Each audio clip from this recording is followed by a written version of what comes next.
Good morning! Party tray delivery po tayo, magfa 5 ng umaga.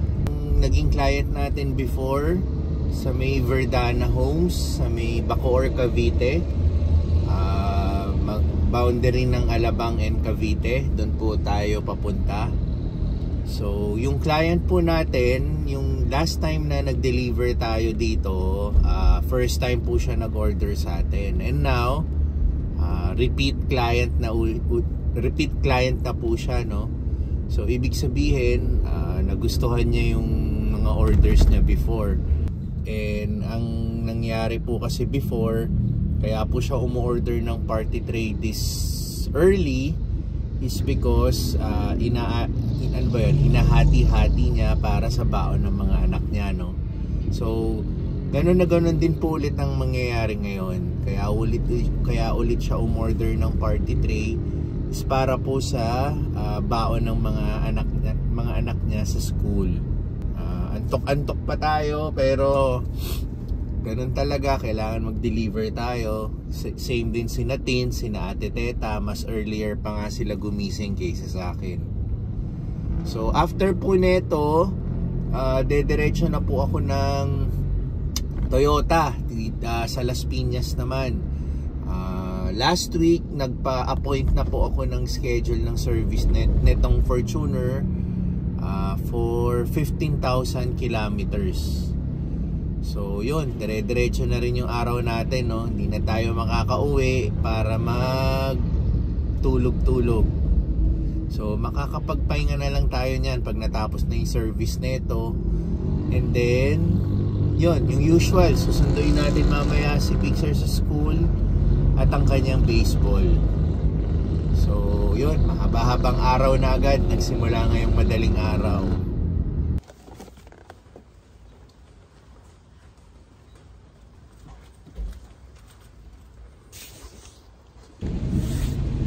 Okay. Tapos na. Nakuha na ng client lahat ng food, no? So ngayon, on the way na tayo sa Toyota Las Piñas. Pero maaga-aga pa tayo. Ang appointment kasi natin is 7:30 ng umaga. So 6 pa lang ng umaga.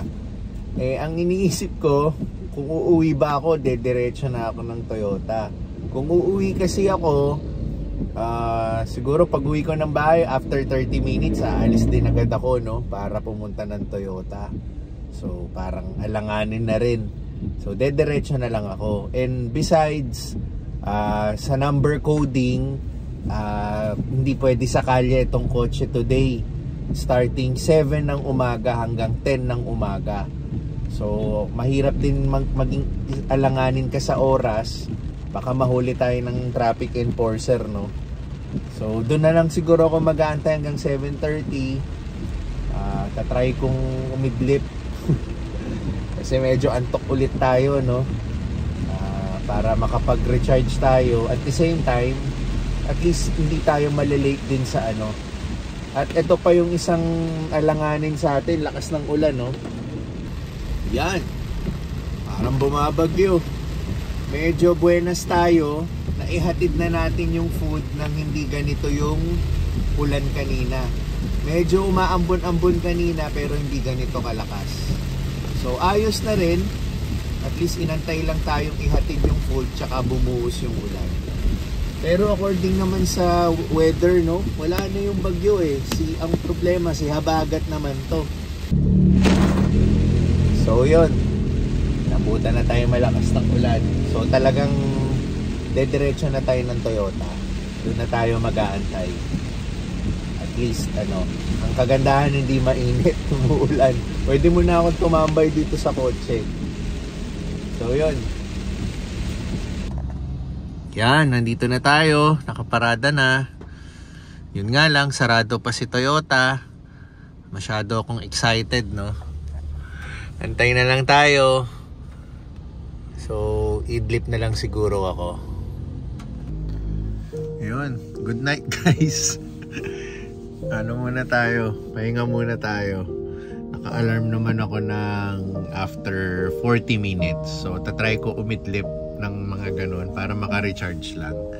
So nagbukas naman ako ng onting space sa bintana para may hangin tayo, no? Hindi tayo ma-suffocate.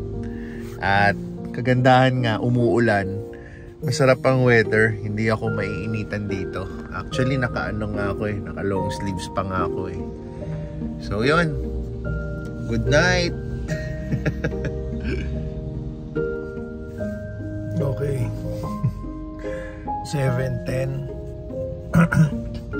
Bukas na yung Toyota. Pwede na natin siguro ipasok yung kotse, no? Dahil 7:30 yung ating appointment. Sige. Guys lang tayo.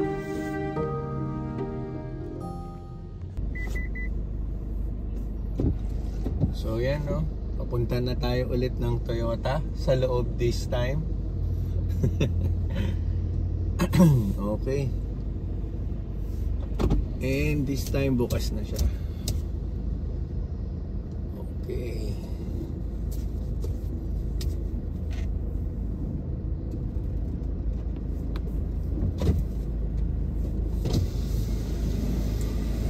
Good morning.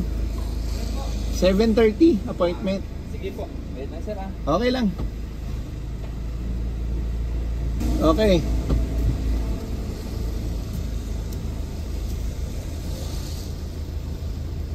Ayos. Dito daw.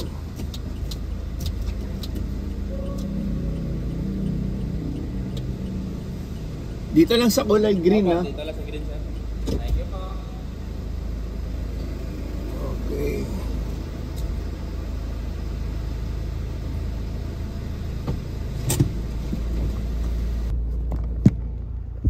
Okay, ito po yun. Ating booklet sa Toyota. Hihingin kasi ito sa atin.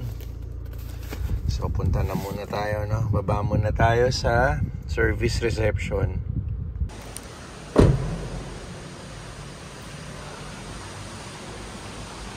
So ay, dito pala tayo.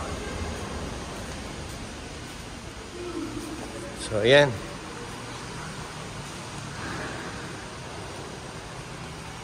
At least maaga pa rin tayo. 15 minutes before.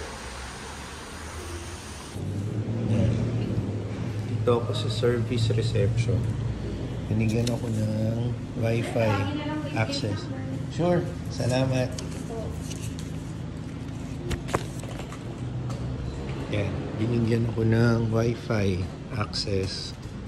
Kaso lang, each Wi-Fi access is valid for 1 hour lang. Humingi ako ng 3 kasi para sure 3 hours. Diba? Kung mag-aantay tayo ng matagal. Okay. Talagang early bird tayo. Walang katao-tao pa. Okay, finish na. So, sisimulan na yung service. And then, mag-aantay na tayo. Yan, dyan siya. Yan, so dito tayo, no, mag-aantay. Para nakikita rin natin yung mga iba't ibang coaching siniservice dito. So, service reception. Tapos, may naka-display na Toyota Wigo. Check natin yung unit. So again, yung hindi talaga dito yung pinaka-showroom nila. Sa Toyota Alabang, yung malapit sa town center. Nandun lahat yung mga cars nila. Pero ito, check natin si Toyota Wigo, no? Ibang model to. Wigo G. So check natin yung car. So I think itong G, ito yung base model niya, no? Meron pang high-end to. So ngayon, ito yung speedometer niya. May digital and analog. So, parang ano to, no? Car review ba to? Car tour? Hindi, wala lang tayong magawa habang nag-aantay. Check natin si Wigo, no? May screen na siya. Ano ba to? Parang digital screen na to, no? Para sa panel niya. Aircon, tapos push start na rin. Ganda, nice. And then then automatic, and then itong seats made of fabric, hindi pa leather. Siguro yung high-end nito leather. So ito, mirror. So yan lang. Maliit lang talaga si Wigo, no? Tamang-tamang pang city driving. So yan.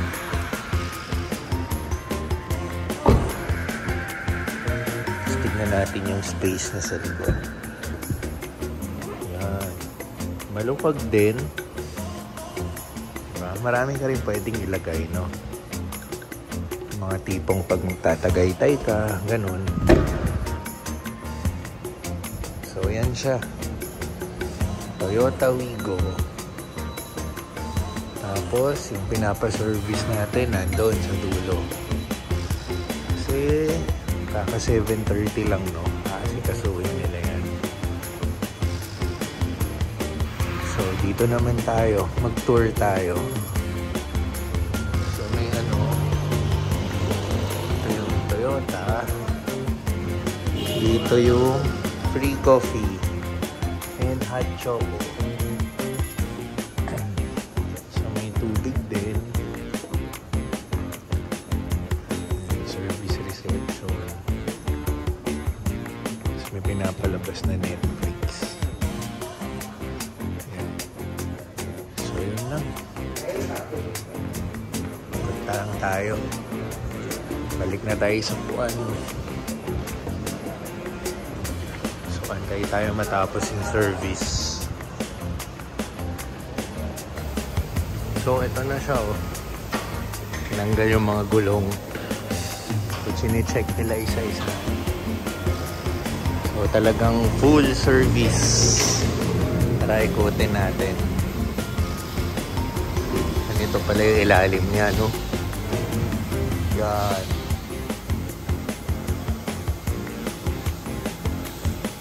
Ngayon walang nakita tong talagang inangat. Makalakalawang na rin, no? So yan. Ito si na kuya. Chine-check nila. Kompleto yung mga gamit nila. Iba talaga sa kasa, no?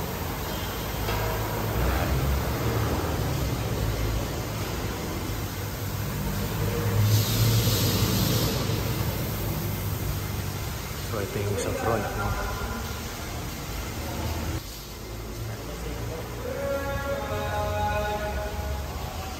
Sabi, ganito pala yung pinakailalim niya, eh. Yun yung mga tornilyo. So, okay na okay. Ayan. Sige na. Alis na tayo. Sabi ni Kuya Guard, saglit lang daw ako mag-check. Mga pala yung ones. Okay.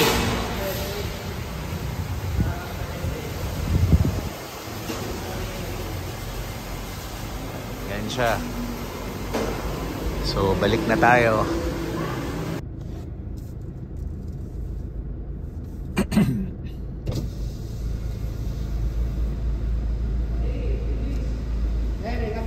Salamat. Ay, sa'yo ba to? Doon sa... sige. Salamat, ha. Mababait lahat yung mga crew dito sa Toyota Las Piñas. Lahat palabate, lahat palangiti. So, okay yung service.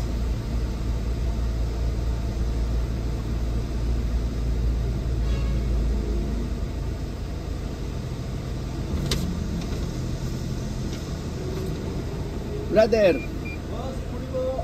bigay ko daw sa'yo yan. Opo, salamat po. Okay na, wala nang phone. Salamat po. Salamat, ha. Sige po.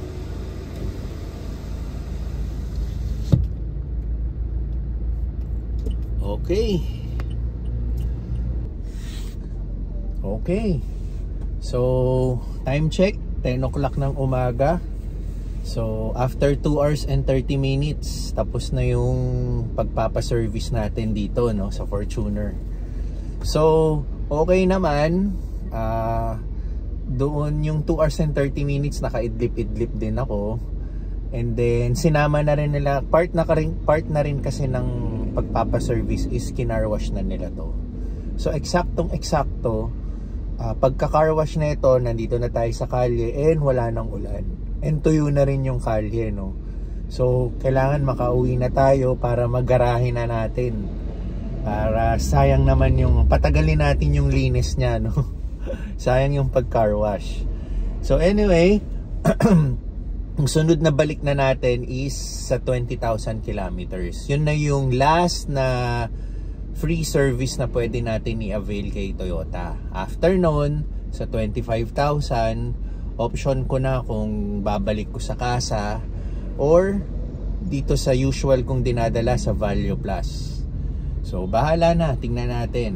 Pero most likely dito tayo kay Value Plus, no? Kasi yung mga ibang kotse doon ko na pinapaservice sa kanila. And also, ano pa ba? 10 o'clock ngayon, sabi ko lang sa oras, saktong-sakto. Pwede tayo sa kali ngayon kasi yung window hours ng coding is 10 AM to 5 PM. So hindi tayo huli ng enforcer, basta bawal lang ako mamaya ulit 5 PM. So anyway, in sync lahat yung naging sked natin, walang naging problema. Yun, kailangan nang umuwi para makapagpahinga ulit kasi putol-putol yung tulog natin, no? Pero this time sana makakuha tayo ng mahaba-habang tulog para maka-fully recharge naman tayo.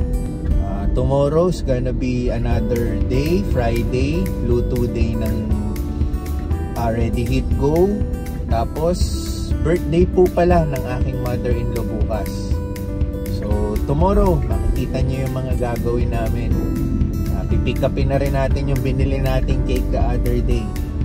So yun, thank you po, ingat po kayo lahat.